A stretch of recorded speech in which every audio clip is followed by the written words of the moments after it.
Yo, what's up guys? Welcome back to This Just In. Thank you for joining me today. In this video, I wanted to give you an update on Paysafe. They just reported earnings, so I wanted to give you my thoughts and kind of tell you where I see it going. So let's not waste any time. Let's jump right in.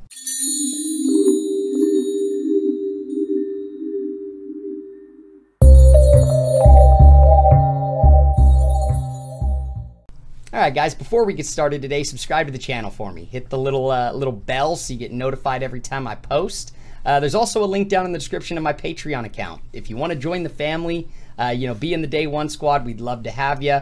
You'll get access to the private Discord. You'll get access to 5 different portfolios. Anytime I buy or sell or I enter a trade, I send that out as well. So if that's something you're interested in, come on and join us. We would love to have you over there. Current patrons, Day One squad, I love you. Guys, let's jump in. I haven't given you an update on Paysafe for about a month now. My last video was back on like April 10th, I believe, and I wanted to give you an update. Because as you guys know that follow the channel and are not new around here, Paysafe is one of my favorite stocks. It's actually one of my biggest holdings as well. The stock is getting hammered. It is getting beat down like no other. One thing I wanted to mention, I did talk about it yesterday in my video, was guys, when we saw that pre-market yesterday and it was just down like deep in the red, and then just magically during like middle day, money just started flowing back in and it ended flat. That is a perfect testament to the market being so irrational. I mean, guys, it just shows that in the short term, valuations don't really matter. Fundamentals don't really matter. Market psychology comes first, and then fundamentals and valuation comes second. Now, that is the short term. The market can be a very, it's like an ex-girlfriend, emotional, sporadic, irrational person, and there is the saying that says the market can stay irrational a lot longer than you can stay solvent. I say bring it on, because I have no problem picking this stock up at these prices, picking up their, the dirty laundry of people that are selling, because eventually the stock's, going to get down to a point where it's not going to go any further, and it's going to start moving back up.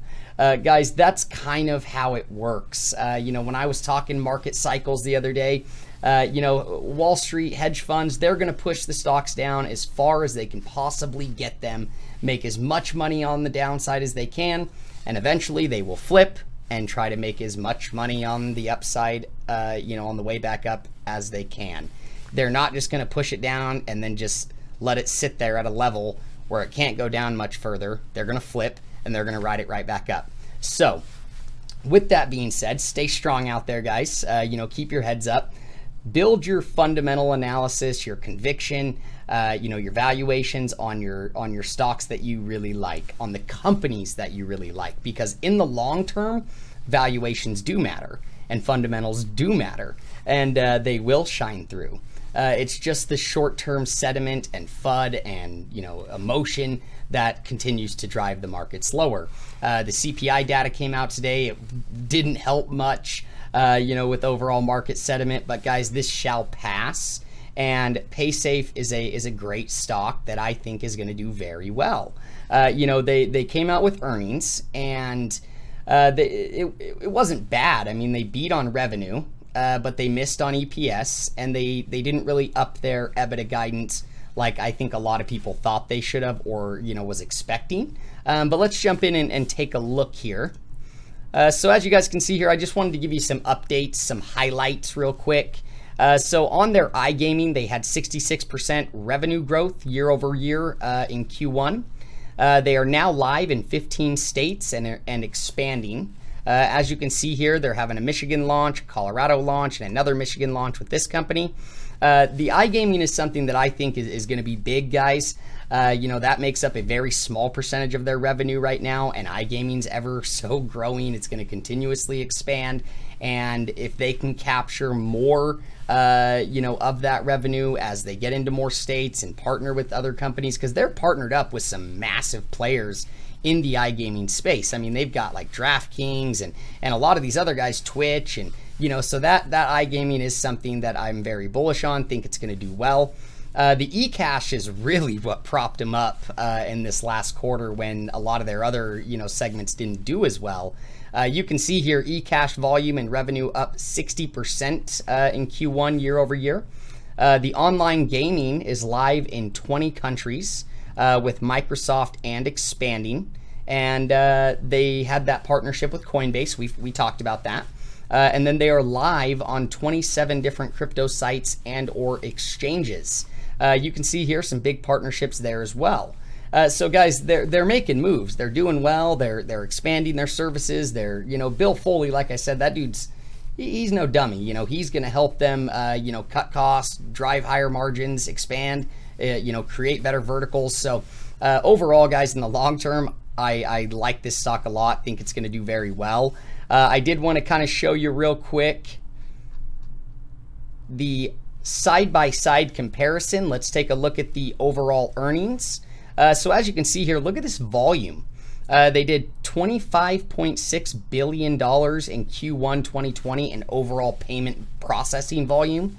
And then they did $27.7 billion in Q1 2021, which was up 8%. The overall revenue was went from 359.7 to 377.4, which was up 5%.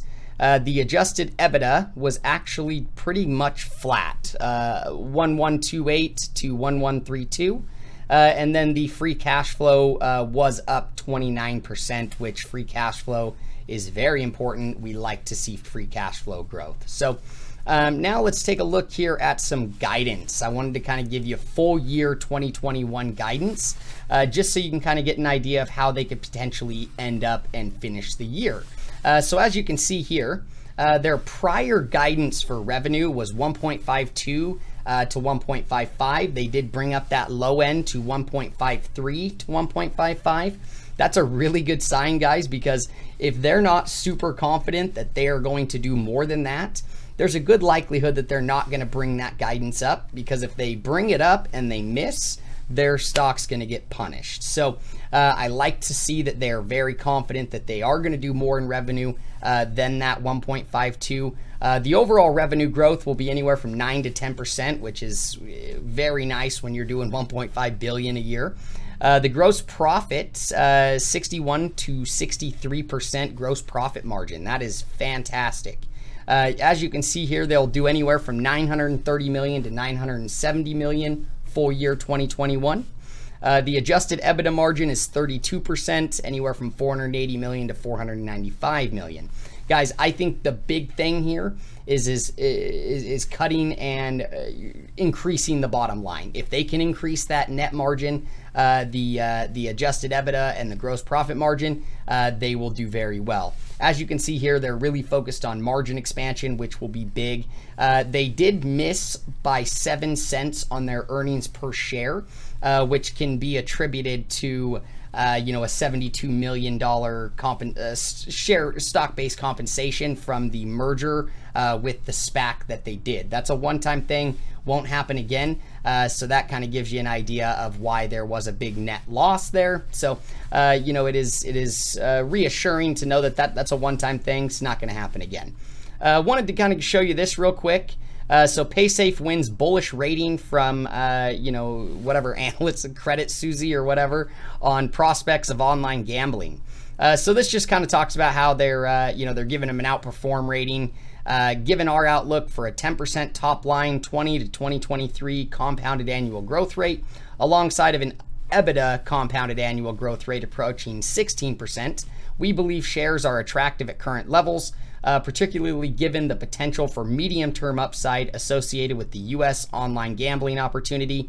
And then you can see here, 1% of their total revenue is tied to the U.S. online gambling part of the payment processing for online gambling.